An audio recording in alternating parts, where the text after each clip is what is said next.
We got a lot of calls lately from people that are looking at buying a 113 type automobile, 230, 250, 280 SL, and a lot of people ask us like questions about where to look for rust on these cars.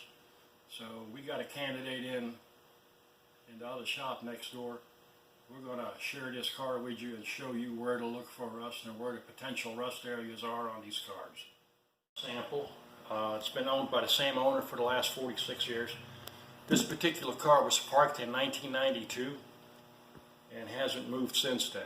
So we're going to use this as a sample so we can educate you on where to look for rust. Okay, so this particular car, we just removed the wheels so we can look better up underneath and show you some areas where to look.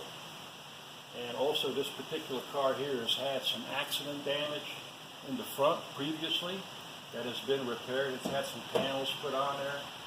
And if you look closely, you can see where panels have been attached. First, our little body line is missing. That's supposed to be here. But there's rust in these areas. There's rust around the headlight buckets. It forms because the bucket has a shelf and dirt gets in there on the inside, lays there, and moisture gets in there. So it's a good idea once in a while to clean that out. This car here is suffering from rust over here. This is because of the way the panel was attached when they replaced it. And it wasn't sealed properly and it started rusting in there.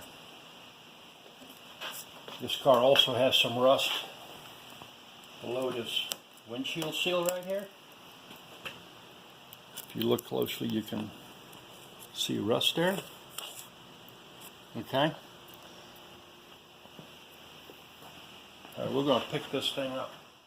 So on this particular car, what somebody has done in the past is they've replaced this front crossmember.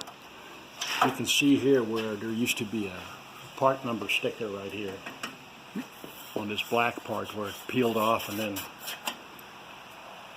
But anyway, so this crossmember is pretty solid, but it's only because it's got some surface rust on it, but it's only because it's been replaced once before, okay?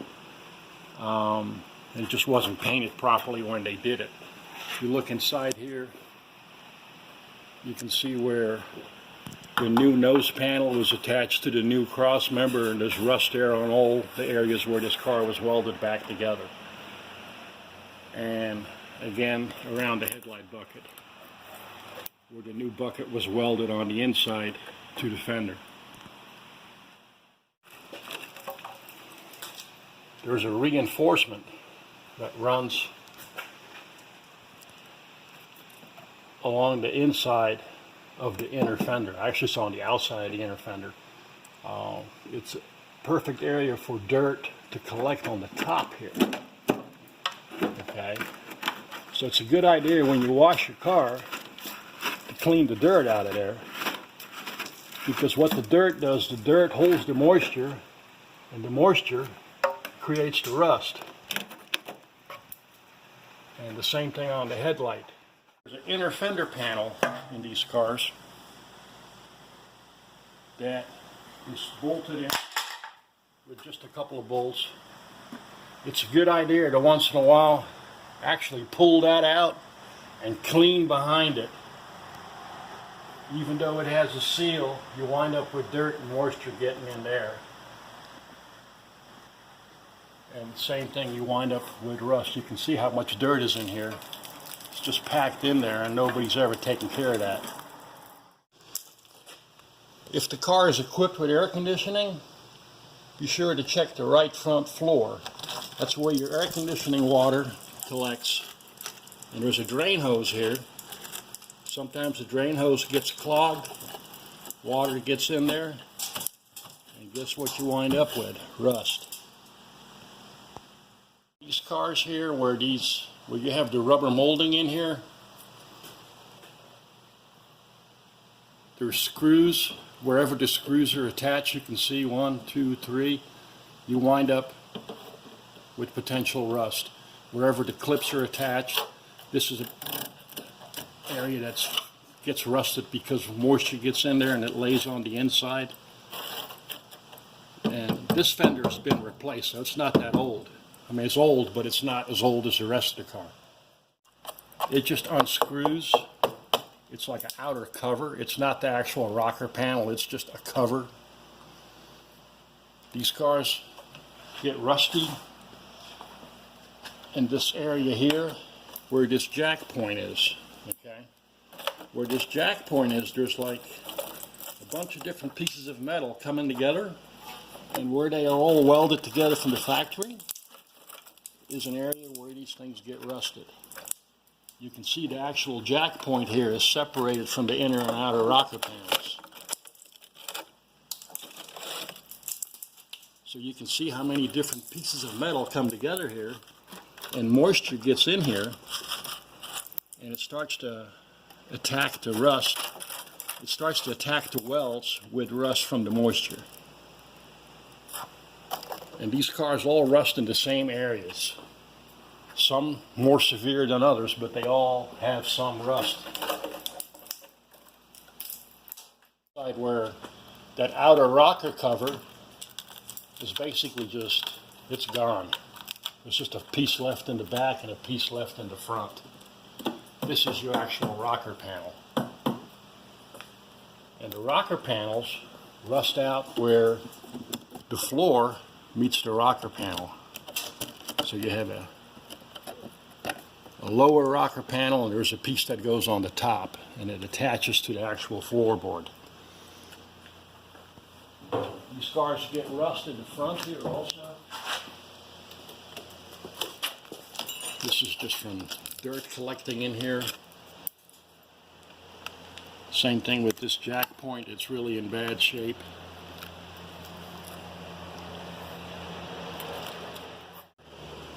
Frame section of this car.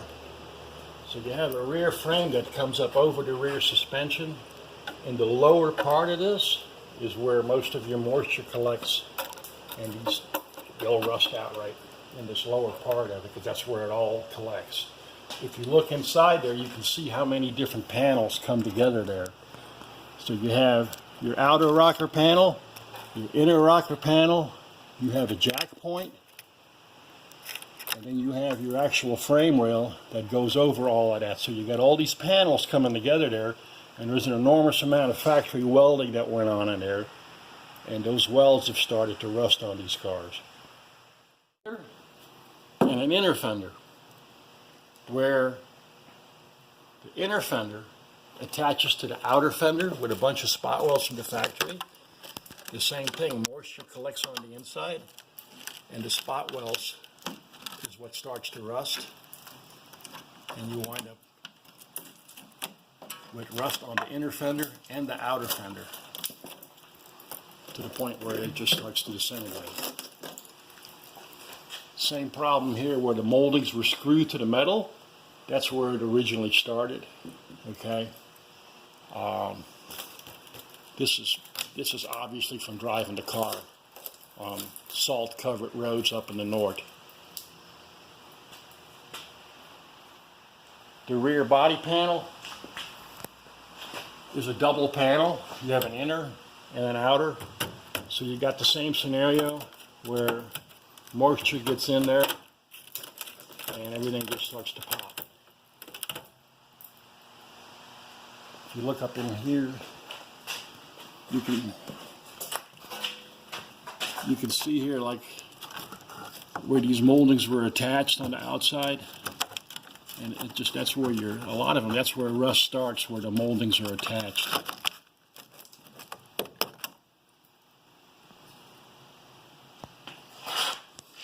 To rust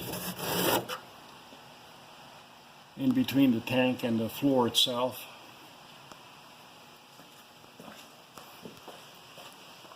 And we have the same scenario on this side here, where the inner fender is attached to the outer fender. It starts to rust. So underneath this rubber, again, you will find rust. Now luckily this is just that panel that unscrews, which is easily replaceable. This is your rocker panel itself, where the rocker panel meets the rear fender. A lot of times you'll wind up with some rust in here. Trunk has a rubber mat. We've pulled the mat out. The rubber mat looks good, but reality is that it holds the moisture in place, and the trunk floor really can't breathe and get dry. So you wind up with rust in the trunk floor. There's an actual hole right here. Again, it's at a place where two panels came together. Okay. It's like that on both sides. At the areas where the seal attaches, because as you pull up the seal, a lot of times you'll find rust. Luckily, most of these panels are still available. They're not cheap, but they are available. It's pretty labor intensive to repair all this, but it can be done, and it will be done. So that's basically it. We've got more information on our web pages for buyer information on particular Mercedes automobiles. So if you're in the market for one of these cars, check those pages out. There's a lot of good information there. We get a lot of calls about rust and where to look for it. So there's your sample.